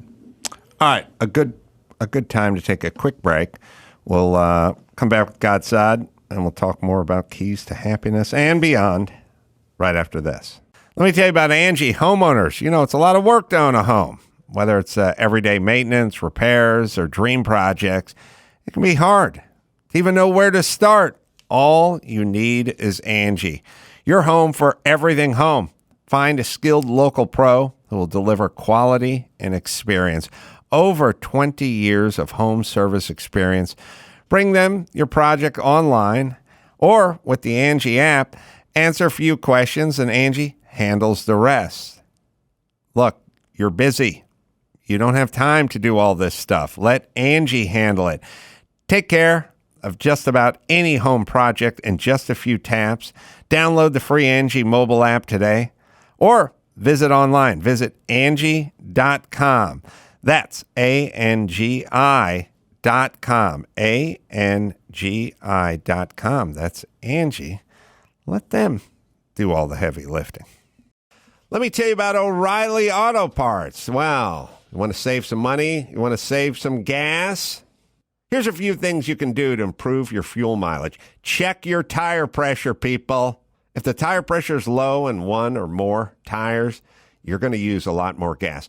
Check out your owner's manual or inspect the tire yourself to find the recommended pressure.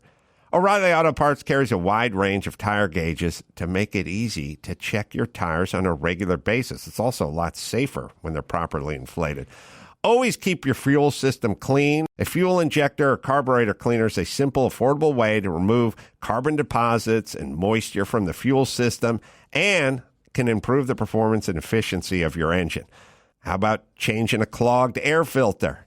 As an air filter clogs with dirt and debris, airflow becomes restricted and cause your vehicle's fuel management system to use more gas. Changing clogged filters increases the amount of air available to your engine, which boosts your fuel economy. For all the money-saving gas tips you need this summer, ask the professional parts people at O'Reilly Auto Parts or go to O'ReillyAuto.com. Well, I just want to tell you about a quick podcast study here. As you know by now, we all do our very best to align the right sponsors with the podcast. It's a lot of work behind the scenes, and I'm incredibly grateful for your support. We're currently running a quick survey at podcaststudy.com, and we're giving the first 150 people a $10 digital Amazon gift card as incentive to complete the survey. The information we hear from you about our sponsors is incredibly important to the show, and we can't thank you enough for taking a few minutes to help us out. Upon completion of the survey, you'll be asked to include your email address, and we'll send the first 150 people a $10 gift card from Amazon. Go to podcaststudy.com, and thanks again for helping our show and our sponsors. Gad Saad is here. He's got a PhD. He's a professor. He's an author of The Sad Truth About Happiness. 8 Secrets for Leading the Good Life. It's out as we speak.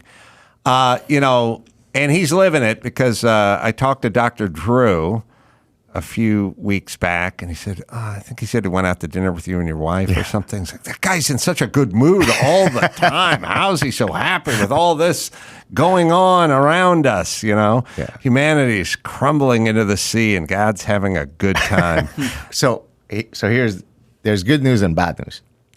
About 50% of our individual differences in happiness scores stems from our genes. Some of us are born with sunny dispositions, others are not. So that might seem as though it's bad news. It's just predestined. But actually, that's the wrong way to look at it, because that still leaves 50% up for grabs. So I may start with a sunnier disposition than you, Drew. Okay, great. I'm ahead of you so far. But then if you adopt certain mindsets that are really winning mindsets that allow you to summit Mount Happiness in a better way than I can, then even though I started off with a sunnier disposition, you might end up being a better adjusted, happier person. So yes, 50% of our individual differences are not within the purview of our choices, but that still leaves that other 50%. And that's really what the book is about. So do you want to interject or do you want me to continue? I would just want to say it's almost no different than your physicality. Some people burn calories better and they look better in their shorts and so on and so forth, but doesn't mean you're going to be a great athlete. Exactly right. And you could work at a sport and work at an activity or just outwork and be healthier, be stronger, put in the work and outdo the person that has a strength genetically for athletics. And to our earlier point about how we choose our mates. So in the book, I argue that mate choice is a compensatory process, which is a mouthful to say the following. We tend to choose people that are the optimal on a whole bundle of traits. Let's suppose that all women said, I will never mate with a guy who's under 6 feet tall. That would be a non-compensatory process because that means it doesn't matter if I score amazingly well on every other attribute. If I don't meet that 6 foot mark, then I'm doomed to a life of frustrated celibacy. Luckily, for most of us, mate choice is compensatory, meaning I can compensate for one. So even though genetically I may not be tall, you know what? Maybe I'm assertive. Maybe I'm hardworking. Maybe I used to be much heavier, which I was, and then I lost a lot of weight through hard work. So nothing is. A lot of times people think that evolutionary psychology is a reprehensible field of study because it's all biological determinism. Nothing could be further from the truth. We are an inextricable mix of our genes and our environment. Yes, some things we can't change. My facial symmetry is my morphology. I can't change that. But I could lose weight. I could become better read. I could be better spoken. I could be more ambitious. I could stop playing video games in mom's basement.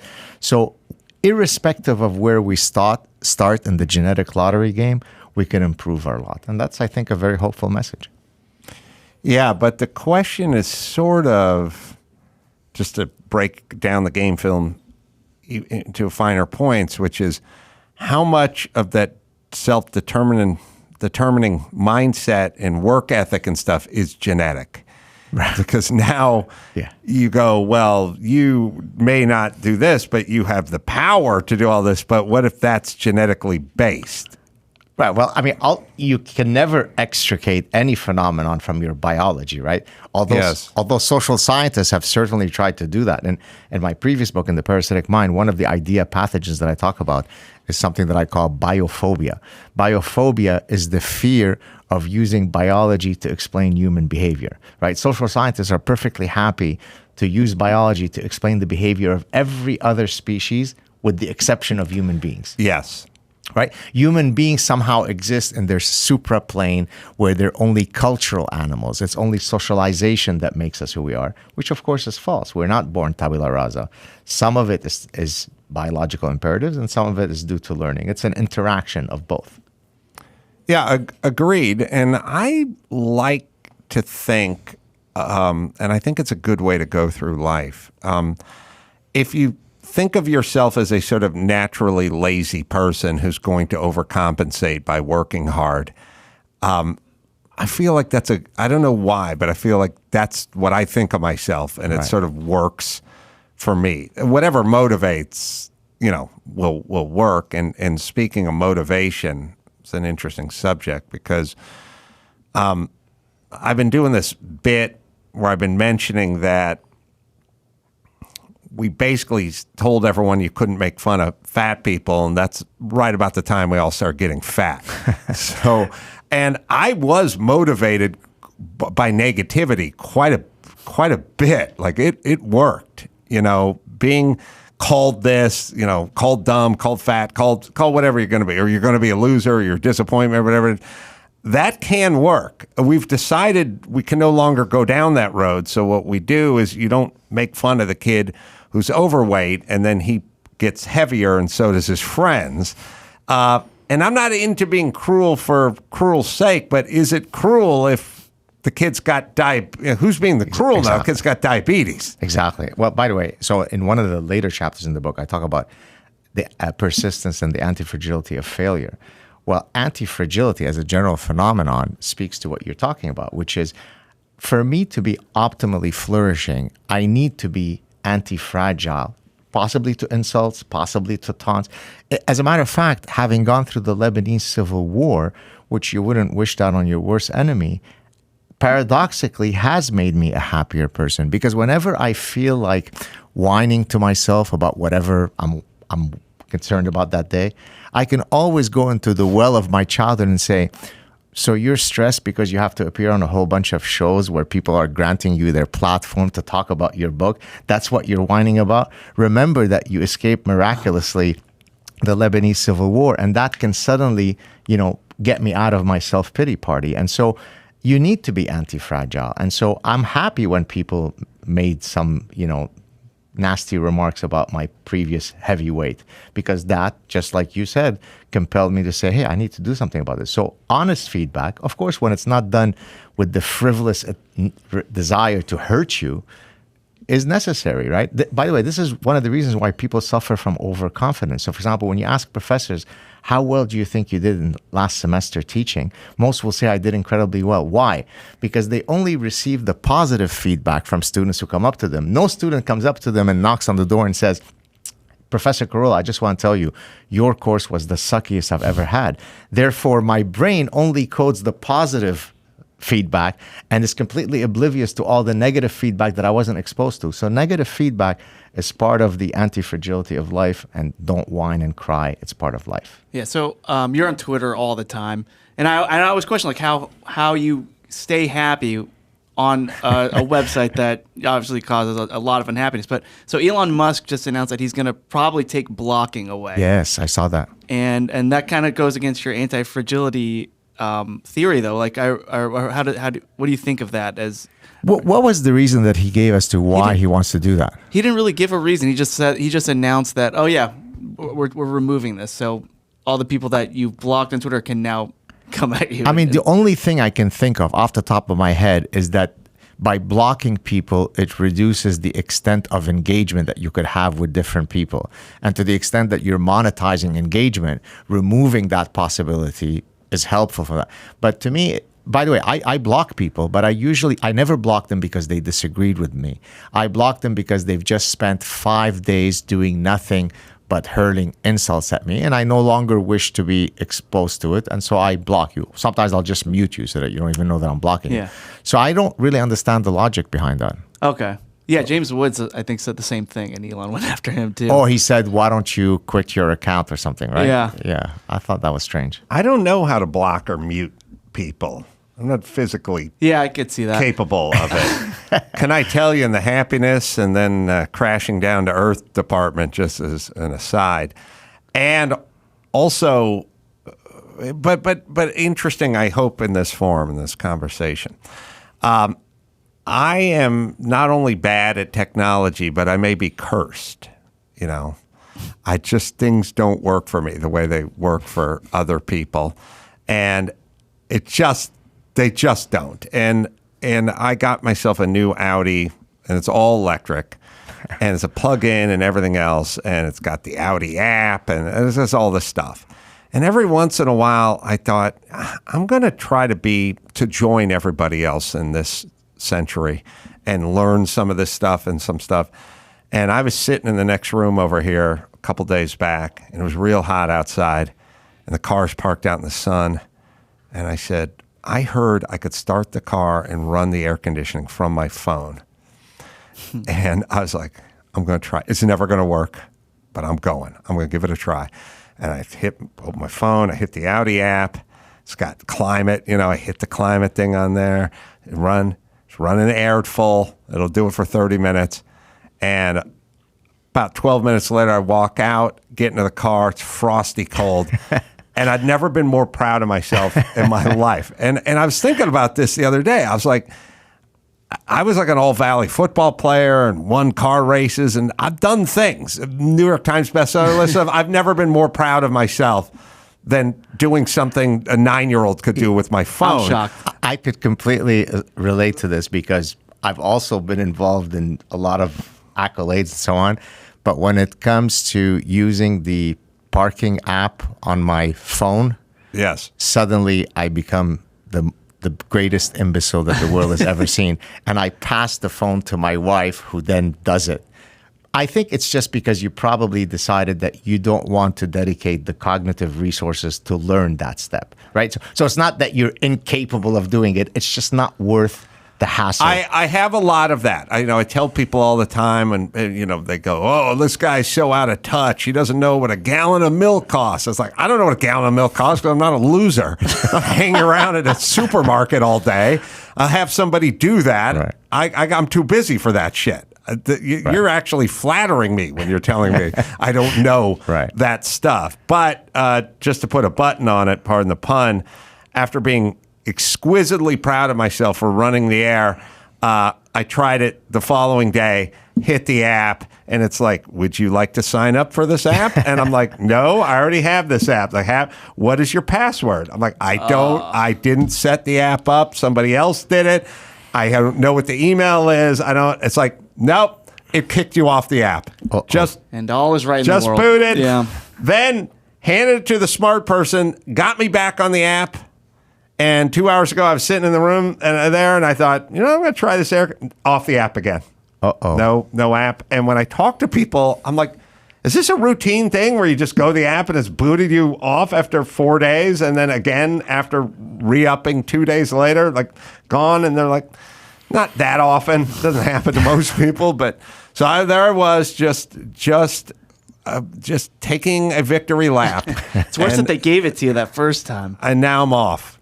Yeah, so all things are right in the universe. But yeah, that thing where you say you could do this thing, but it's probably not worth your time, which is a little bit of an excuse for me sometimes. Yeah. But there are times when it makes sense. But by the way, speaking of using apps and so on, one of the secrets to how I lost a lot of weight, which also relates to choosing the right spouse. You'll see in a second how.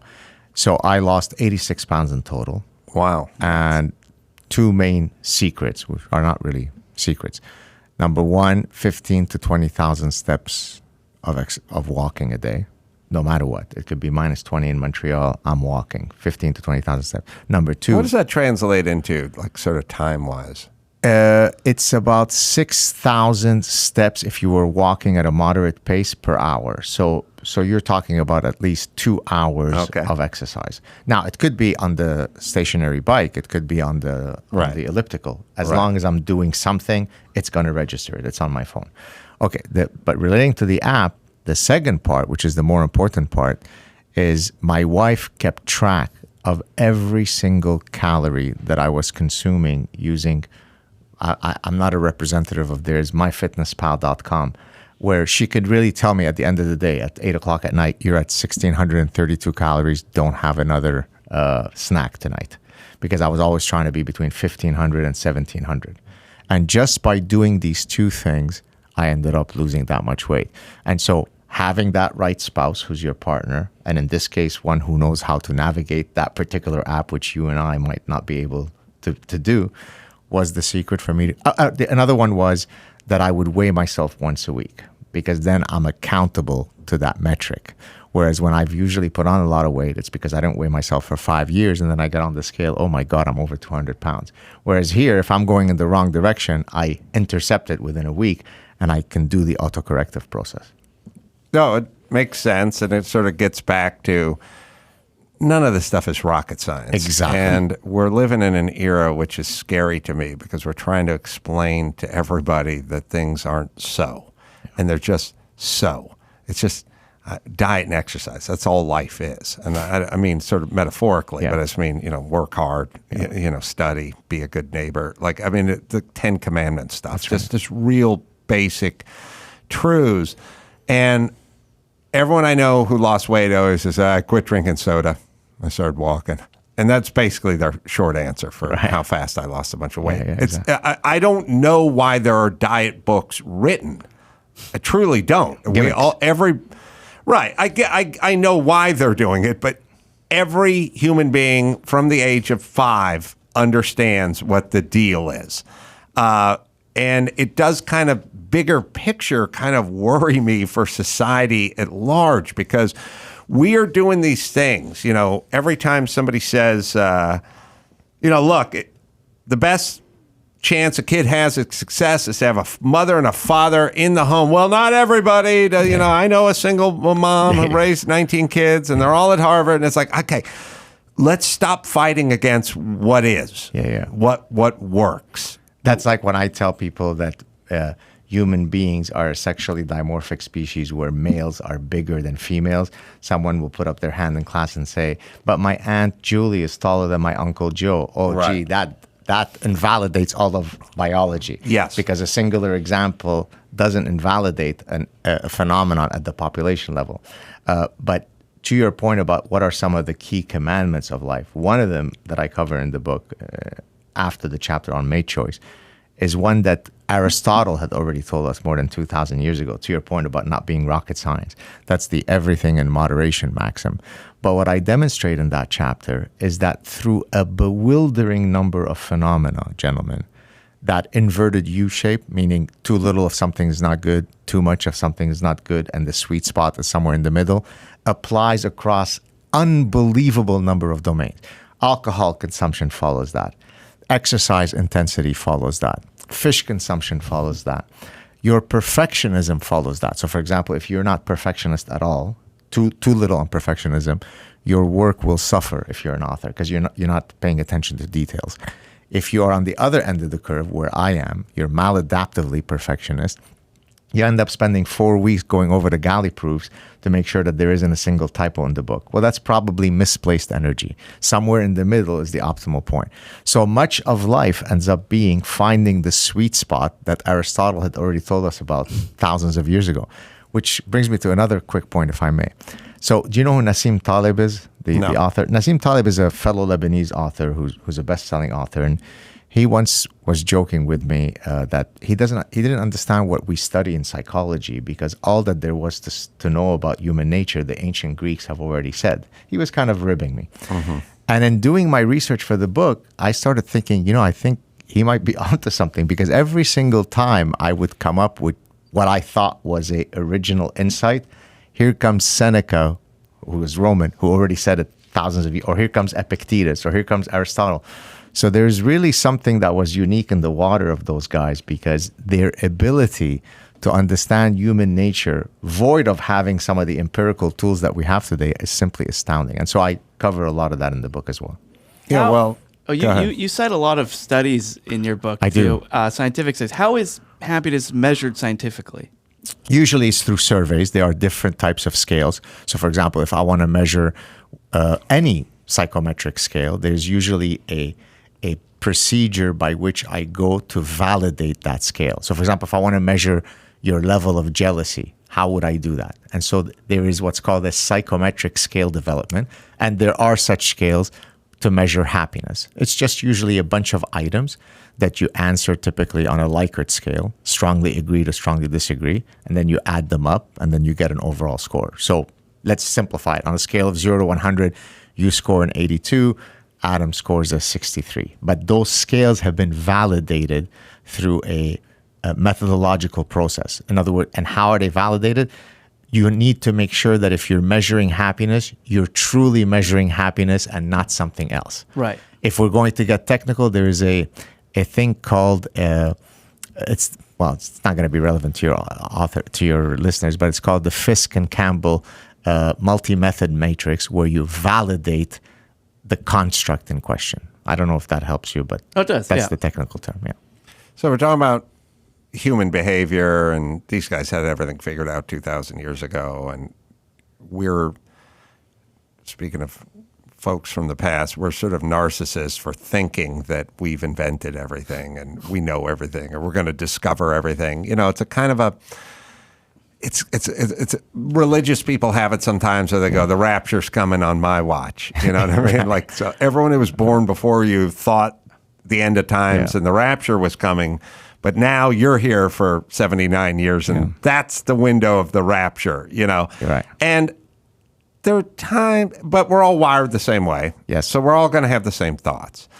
and make the same mistakes and respond to the same stuff. And again, these guys knew everything thousands of years ago, and everything about success is just, somebody tweeted me like, oh, so-and-so, the key to success is grit, and I go, of course it's grit, but they've always known it's grit. Everyone knows it's grit. Well, you don't need to do a TED Talk on grit. You need to be determined, and you'll be successful. Like, it's all, we know all of it, but there's a kind of sad side of it, or sort of worrisome side of it, which is back to the aforementioned dour Dr. Drew.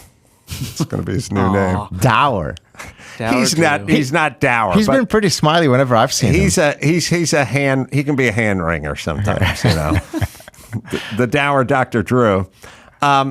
He's like, I'm reading all these books on like the French Revolution and the Russian Revolution and all these things. He goes, oh, we're just doing it again. Yeah, it's just on. A little head of everyone in Canada with lock people in their house, and the people are protesting, and they're going to shut the truckers down and cancel their debit cards so they can't refuel their diesel trucks and stuff. And Drew's looking at all that, and he's going, oh man. I mean, there's a clip. I think it's the female prime minister of New Zealand or something. And she's like, look, anything you hear from COVID, do not believe it unless you hear from us. Exactly. We're the truth. Right. We're the truth. Yeah. We're the official government truth. All these other doctors filling your head with fake news.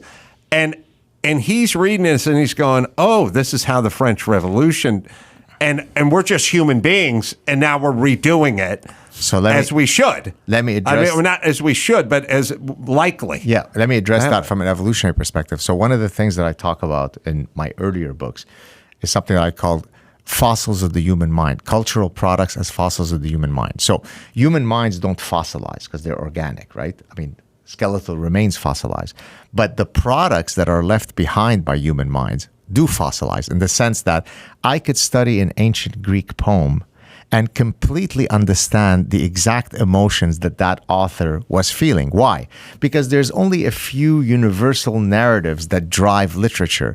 It's paternity uncertainty, it's sibling rivalry, it's parent-child conflict, right? It's sexual longing. So it's these few universal triggers that make literature titillating. So if I want to understand human nature, to your point, I can study an ancient Japanese novel or an ancient Greek poem, and those guys, their software is exactly the same as the software that's running our brains now. They may not know what an iPhone is, they don't know what a plane is, but all their emotional, cognitive, behavioral systems are indistinguishable from anybody in Glendale today. And that's what makes evolutionary theory so beautiful and powerful, because it demonstrates the continuity of human nature. And that's why I love studying evolutionary psychology. But are you worried that we're sort of doomed to relive the same some of traps? These, it's just a loop. I am, because I mean, the 7 deadly sins exist as a taxonomy because moral philosophers and theologians understood that these 7 behavioral traps are very likely for most people to succumb to them. And that's why they've become cardinal sins. So I worry about it. But as an optimist, I like to think that hopefully by, warning people against some of these traps, we can maybe avoid some of them. But yes, you can't eradicate some of the dark elements of human nature. How do you explain, I'm always befuddled and maybe a little bit frustrated when I hear guys like you articulate your ideas so eloquently, and they make sense. And it's not just they make sense to me. They would make sense to the ancient Greeks, and just like diet and exercise. Really, What do we need? We have to get Ozempic injections or something. You don't. This just is, right. And I hear people like you speak, and Jay Bhattacharya, and even Vivek Ramaswamy is going to be on, and Tucker Carlson, guys like that, and Dennis Prager, Dr. Drew, whomever. And I go, all these guys do is make sense to me. And then they get attacked as sort of lunatics or heretics or something, with their crazy ideas and their hate-filled something. When, by the way, everyone's the most congenial, friendly, soft-spoken, dedicated father to their daughters, kind of person out there. And I see him getting painted with these brushes, and And then I hear, Nancy Pelosi attempt to string a sentence or thought together, or AOC try to put a thought together, or Kamala Harris or try to put a thought together. And I go, well, these people sound like idiots compared to this person. It's like, oh, but they got more Twitter followers. And then people are angry at the person that's eloquent, and they're sort of forgiving of the person that can't form a thought. And I think, are we upside down? Like, why is it not insanely clear to people who you are, who Vivek Ramaswamy is, and forget about anything personal, just when you state your ideas, why is it not abundantly clear that you're not this hate-filled xenophobe and your ideas make complete and utter sense? So that we need to go back to my previous book, The Parasitic Mind, where I basically argue that in the same way that animals, including humans, can be parasitized by actual neuroparasites, we can be parasitized by ideological brainworms. A parasitic. A parasitic, and hence the parasitic mind, which then, Elon Musk talked about woke mind virus. I wonder where he got that idea from, which someone here in this room has never received the attribution. Oh, you're about to get unblocked? Wait a minute. or blocked or something. Silence. Muted. No, actually, he used to follow me and was apparently a fan, and then he unfollowed me. Who knows why? Maybe I said something that he didn't like. Who doesn't? I don't know. But I think it speaks to the parasitic mindset, which is that for people like to use these simplifying heuristics to make sense of the world, right? So, for example, one of the parasitic ideas that now is rampant in universities, and you guys have already talked about it, is this commitment to the DIE cult, diversity, inclusion, and equity. There isn't a single email that I receive in my university ecosystem that doesn't celebrate the first indigenous, transgender, right? But isn't science supposed to be the fact that you liberate the shackles of your personal identity, right? There is no Lebanese Jewish way of doing evolutionary psychology. There's just evolutionary psychology. There is no queer mathematics. There's just mathematics. And yet we are digressing, to your point. That's because people have an uncanny ability to be parasitized by alluring but imbecilic ideas. That's the best I can say. It's scaring me. We have the audio of the New Zealand Prime Minister. Oh, yes. I love this. So I continue to share the message. New Zealanders must prepare, but do not panic. Prepare. And when you see those messages, remember that unless you hear it from us, it is not the truth.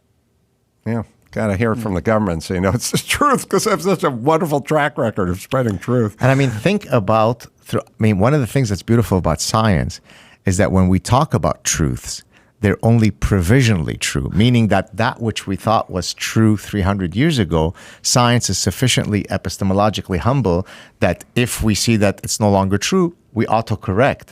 So when you make a statement like this, we hold the truth, or as Fauci has done, His Excellence Lord Fauci, then you are speaking as a non-scientist, because science never operates in absolute truths.